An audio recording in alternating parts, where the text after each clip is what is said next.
Sa iba pang balita, patay sa pamamaril at pananaksak ang isang lalaki sa Tondo, Maynila.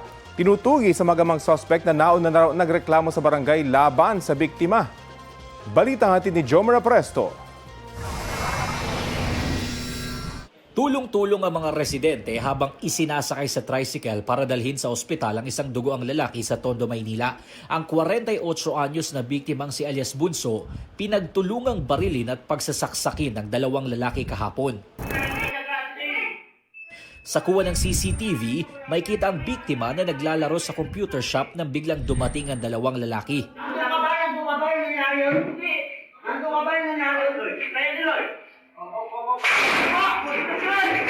Nakatakbo pa ang biktima pero na-corner siya ng dalawa at pinagsasaksak. Maririnig pang tila, nagmamakaawa ang biktima pero ilang beses pa rin siyang sinaksak at sinubukang barilin ng dalawa na natukoy ng pulisya bilang ang mag-amang sina alias Jeffrey at alias Jefferson. Kumuha pa ng bote si alias Jeffrey at inihampas ito sa ulo ng biktima. Ang anak niyang si alias Jefferson muling sinaksak sa leeg ang biktima bago sila tumakas. Tumawag yung inaanak ko, yung may-ari ng computer shop. Tumawag ako ng tanod namin para kumontak doon sa mga pulis. Hindi na umabot ng buhay sa ospital si alias Bunso. Ayon sa barangay, isang araw bago ang insidente, ipinablatter na mag-ama ang biktima matapos umano nitong habulin ng 2x2 si alias Jefferson. Hindi pa raw alam ng barangay ang dahilan ng biktima. Ayon sa mga kaanak ng biktima, posibleng may kinalaman sa illegal na droga ang pagkamatay ng biktima. Yan ay matapos umanong madawit ang kanyang pangalan sa isang transaksyon.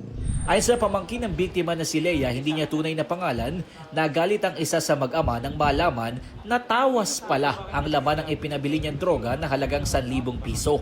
Isang alias Bunso raw ang itinurong nagbenta. Nung bago pa sila maghabulan, nung umaga, bumibili siya ng kape. May lumapit daw sa kanya na babae na nagrereklamo nga daw po. Tapos dinidinay naman ito ni Tito na hindi ako yon, baka ibang Bunso yon. Ayon sa nakausap nilang doktor, nagtamo raw ang biktima ng nasa 13 saksak, fracture sa ulo at mga tama ng bala. Hindi makatarungan yung ginawa mo sa tito namin. Sana makonsensya kayo.